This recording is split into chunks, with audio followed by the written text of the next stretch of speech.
Oh, hello, come in, come in. Hi. Come and have a seat. I'm surrounded by books and papers, but well, it's been a fruitful day today. I so often spend my days, you know, as T.S. Eliot says, distracted from distraction by distraction. But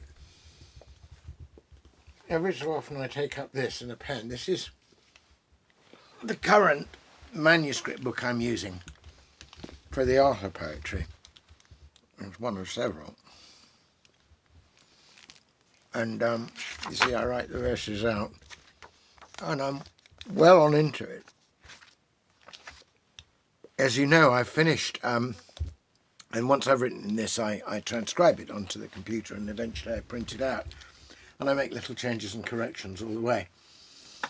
I can't really do it on the computer. I need to have it printed to sort of, you know, because I'm a sort of not a digital native, and only paper seems real to me. But as you know, I finished the whole Galahad and the Grail cycle. But of course, that's really in the middle, or even towards the end of the middle of the story, as you take it as a big arc. So now I'm working on the prequel, as it were, which is the beginning, the whole story of Arthur. I think I told you I'd written about how he's born amidst a storm at the Tintagel Castle in Cornwall, and to Uther, the king, and Igraine. And he's sort of spirited away. He's given to Merlin to be taken away and hidden in a place of safety because there's so much sort of internecine strife and civil war, and people would seek to destroy Uther's heir. And he's brought up, fostered by Sir Ector, alongside Sir Ector's own natural son, Kay. Now, Mallory doesn't really tell us much about that at all. He more or less goes straight from the fostering to telling you that Uther dies and that there's a great pageant and tournament held in London and that the sword appears in the stone, and then tells the wonderful story of how Arthur pulls it out, thinking to find a sword for his brother Kay. So there's a big gap to fill in. There's a medieval poem, that English poem, that mentions that Arthur spent part of his youth dwelling among the elves, which is very intriguing. So it's a blank canvas. I'm certainly going to take up the elves hint, but I'm also, like many, assuming that if Merlin saw to his fostering, and Merlin was to be such a key figure in his arriving at the kingship, it's not unreasonable to suppose that Merlin had some part in his formation. And of course, the person who really thought about that was T.H. White in The Once and the Future King, the first book of which is The Sword in the Stone. Now, White does all kinds of things. He makes Merlin his tutor. He fills the thing with all kinds of anachronisms and so on, deliberate, and it's part satire and, you know, part storytelling. But White's book itself, it's nearly 100 years since that book came out. So I think it's reasonable to count it among the sources that any modern writer on Arthur would draw on, just as I would draw on Chrétien de Troyes or the Gawain poet or Mallory. So there's White. And I certainly like his idea that Arthur is in some sense nurtured by Merlin. And I like his idea, which he goes into in some detail, that Merlin is a shapeshifter, and Merlin can give Arthur that gift, and that Arthur can become, I mean, I think in Mallory he becomes a pike, and he becomes a falcon, and so on. So I thought I'd do something like that, though I've done it very much in my own way. And I'll read you an episode which I've, you know, fairly recently completed, which is really about Arthur. It's the first time Arthur meets Merlin. Of course, who he doesn't know, Merlin was the one who carried him as a babe to to Sir Ector's land. This is the first time he comes to see Merlin as he's a growing boy. And this is an episode called Merlin and the Oak Tree. And it'll give you a flavour. I hope you'll enjoy it. Very nice, Theakston's Old Peculiar, this. Merlin and the Oak Tree. So Arthur grew and waxed full fair, beloved by one and all, and he and Kay would make their play in castle, keep and hall. And round the castle grounds they ran, and o'er the valleys green they roamed Sir Ector's lands at will. At the clear stream they drank their fill, and oft by sacred stone or well the two boys might be seen. They played at nights with wooden swords, and oft at tilting too, and in good time they learned to ride their little ponies side by side, imagining in youthful pride the brave deeds in the world so wide that they would as knights would do. But Arthur also loved to roam the Lord's lands all alone.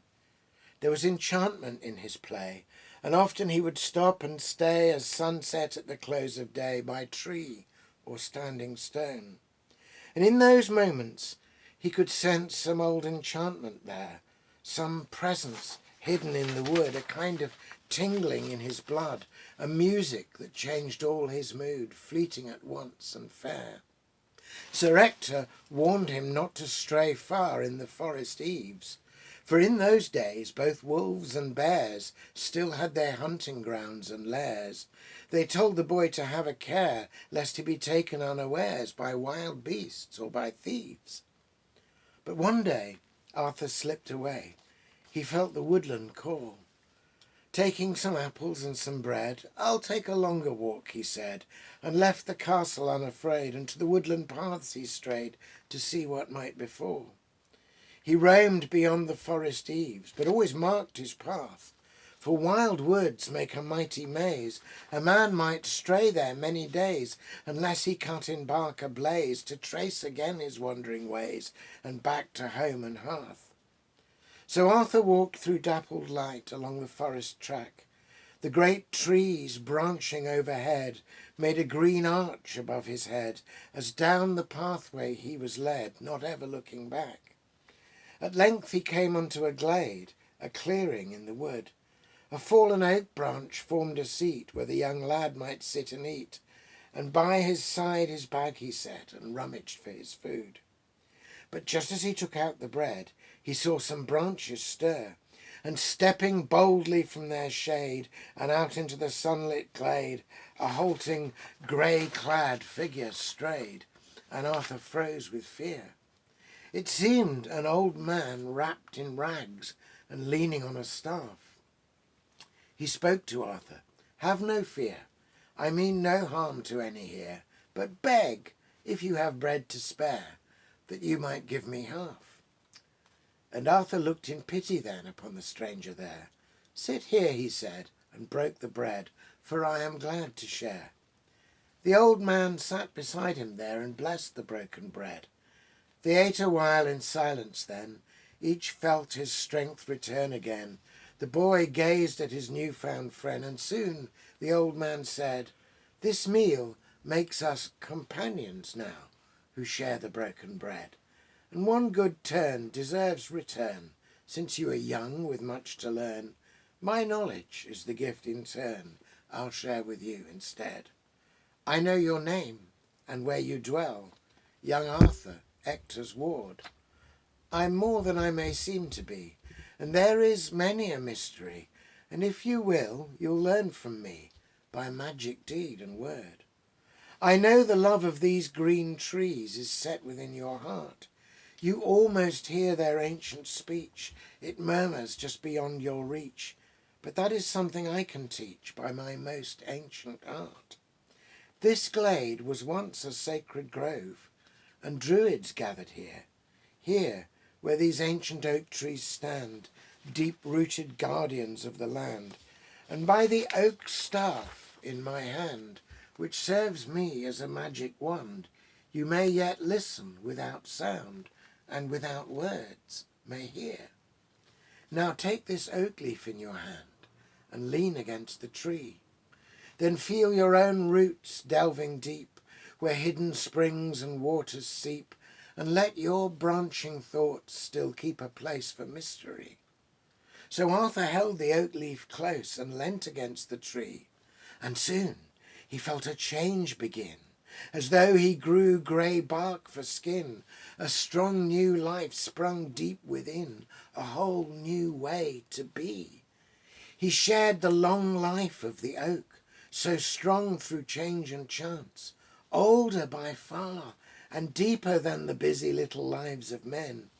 He breathed in sunlight, drank in rain, a living link in that great chain of life itself, warmed by the sun, where all advance and all return in one long joyous dance. And then he knew each living oak is not itself alone. Its roots reach out to other trees, a woven web of mysteries, from darkest soil to lightest breeze, embodying the memories of every year it's grown. He also sensed how every tree becomes a comely host. He felt each bird that built its nest, and made each one a welcome guest, snug in its mother's downy breast, and prayed for safety for each guest, that not a one be lost. And now the oak he leant against seemed somehow one with him, and though he heard no words nor speech, he felt the tree's own mind in reach, and knew that it had much to teach, and this is what, in human speech, he felt it sing to him. Be patient, little acorn, and be still. Your strength is only in your Maker's will. The low ground is the only place to be, if you would root and grow and stand like me. The showy leaf will soon be torn away, but lowly roots are strong to stand and stay. Let men and women learn from the old trees, and not be blown away by every breeze. Young Arthur, I foresee a time at length when you will need an oak tree's rooted strength. Then I will stand within you, strong and sure, that you may stand and withstand and endure. Remember us amidst your victories. The Lord of men must be the friend of trees. Then Arthur heard the beggar's voice as through a gauze of green. Though you may learn the lore of trees and partake of their mysteries, your calling is not just with these, but with the world of men. And so the spell began to lift, and Arthur felt the change. He came to as the old man spoke, once more a boy beside an oak. It was as though from dreams he woke, and all seemed rich and strange. Do not forget, the old man said, all that the oak has shown. For now his roots are deep in you, and you are part of his life too. His strength will one day come to you. You will not stand alone. And who are you? Young Arthur asked. Surely no beggar man. Sometimes I've heard Sir Ector say there comes a wise man, clothed in grey, a mighty wizard, many say, a friend of elves and men. Are you my father's wisest friend, who helped him in his need, Merlin, the wizard in his might, who's known to name each star at night, who sees all things with second sight, and comes at times to set things right by mighty word and deed? I am indeed your father's friend, in more ways than you know. I stood betimes at Uther's side, and helped him stem the Saxon tide, and with Sir Ector I did ride, and showed him how things might betide alike for weal or woe. My friendship with the ailing king, and with Sir Ector too, are both a cause that bring me here, though oft I roam both near and far. To both I made a promise fair, I'd keep an eye on you. You'll meet with me from time to time, whenever time is right, and we will have adventures then, in both the realms of elves and men. Sometimes when day is full and plain, sometimes in darkest night. With that, great Merlin turned away into the pathless wood. A dappled thing in dappled light, amidst the trees he vanished quite, invisible to Arthur's sight, and left the lad lost in delight, deep in the dreamy wood. As Arthur made his way back home, he pondered many things, that Merlin was Sir Ector's friend, and might return his help to lend. But what of royal Arthur, and this talk of courts and kings? That's the end of that section. I hope you enjoyed that. A bit of a teaser for the rest, and yeah, thanks for dropping by. Cheers.